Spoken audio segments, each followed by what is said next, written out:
What's up, you guys? James Wedmore here. Thank you so much for tuning in and hanging out here. You know, a little fun fact. I just posted this on Instagram recently, but I have been posting something publicly as free content and information for like 13 years now. That's over 676 weeks, if I did the math correctly, of free content that I've put out there. And I know it's very easy to like see someone like myself and say, oh, I want all that, and he makes it look easy. But the reality is that so much of the success that we've been able to have, the impact we've been able to have in the world, is that momentum and consistency of putting content out there in the world every single week. And that's why you hear people say things like, oh, content is king, right? But it's not the full picture. In fact, it wasn't just me putting content out every week that has made a difference. It's really the right type of content. And I have a very special guest in today's interview that I can't wait to introduce you to. This is a good long-term friend that I have hired. He has worked with me and tons of my clients to help them transform their content and to create content in a way for your business that doesn't put you on a content hamster wheel, but actually has you produce less content that's more effective. And by more effective, I mean it has a deeper impact in the hearts and minds of your audience, but also simultaneously brings them closer to a sale. I mean, think about it. You don't want to just be putting content out there every day for no purpose or intention, right? You want the content that you put out there to attract more of the right people and get them closer to the sale.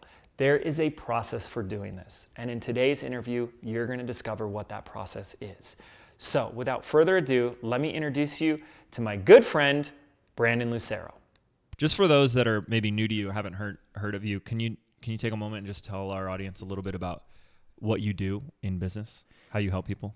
Yeah, so the easy answer is we help people with messaging, and I think a lot of new entrepreneurs, especially, they don't even understand what messaging is, or it's not really a focus, because we hear so often it's like the last thing people focus on. It should be the first thing, because most people hear like do content, add value, blah blah blah blah blah. So people just start producing a ton of content, then they realize they're not getting any traction, and they're like, well, what's going on?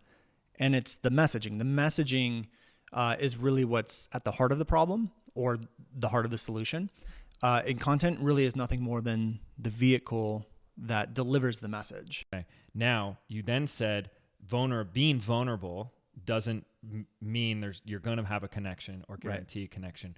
Can you give an example of someone who would be vulnerable and that wouldn't create a connection? Yeah. So, or like if it might be a wrong connection too. So I'll just give an example right now. Like let's say we've been very intentional with our content. We've been very intentional with what we're releasing, what we're saying, what I'm being vulnerable about. Like I did a whole podcast episode on our podcast about being $40,000 in credit card debt. Mm-hmm. And that was part of my entrepreneurial journey. And that was me being intentionally vulnerable about something that I knew was going to help the audience that I have already created. But let's say, 5 years ago, I was severely overweight and lost a ton of weight, and I was vulnerable about that on my podcast.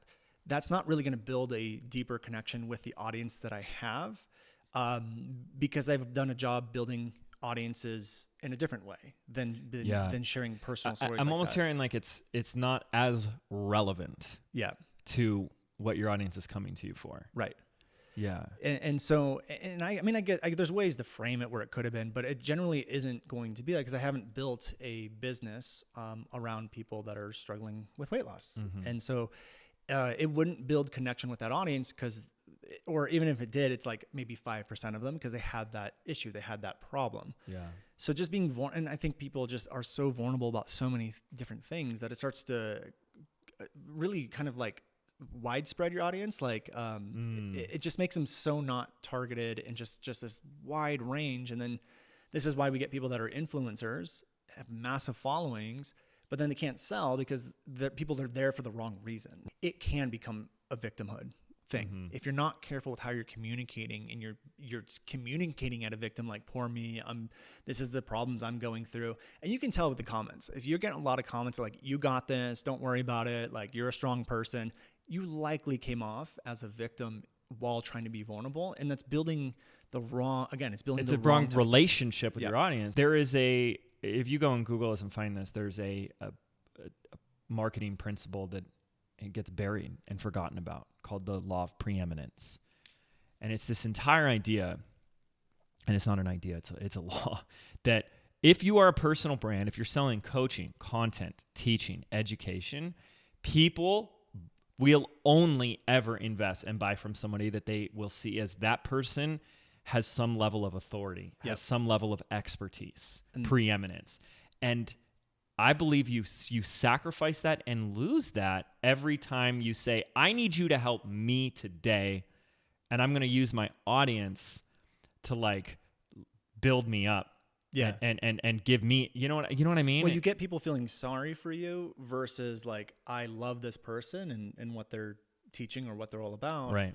And what happens if you're vulnerable in the moment? This is what I'm currently going through. One of the reasons why I want to be vulnerable is for connection. Yes, it's going to help you relate to your audience, but it's also to share a lesson. And if you're sharing it if you're being vulnerable in the middle of it, you haven't learned the lesson yet. Right. So the only option you really have is for people to go like, oh my God, you're so brave. But they're doing it from like, I feel really sorry for you. Like, I personally wouldn't admit this and tell the public when I'm going through these problems. But to me, when it comes to content, it's all about sharing the lessons and sharing your knowing, not your experience. Your experience. Yeah. And that's what being vulnerable should be. Yes, connecting, but also giving them the lesson. Yeah.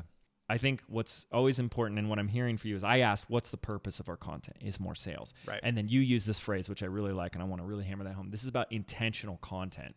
Yeah. And I don't think someone is being very strategic and intentional when they're just like, oh, I know, I this is something I'm just going to start talking about today because this is where I'm just like a wreck. Right. But is that being strategic and intentional? It's not. And the thing that everyone has to remember too is it's not about one single thing. So like you said, they're vulnerable and they get all these likes and then they continue doing it over and over again. We don't want to do it all over and again. That's why there's 3 elements, is because we want a nice combination of all 3 of these things coming together. So it's the same thing with how-to content. You don't want to do 100% of how-to content. You don't want to do 100% of connection. You don't want to do 100% of vulnerable. It's a nice recipe that hits people on different levels, all coming together. Like, it's not going to be one single video. People have to enter that ecosystem, and as they sit inside that ecosystem, we're hitting them with all of these elements that change their life.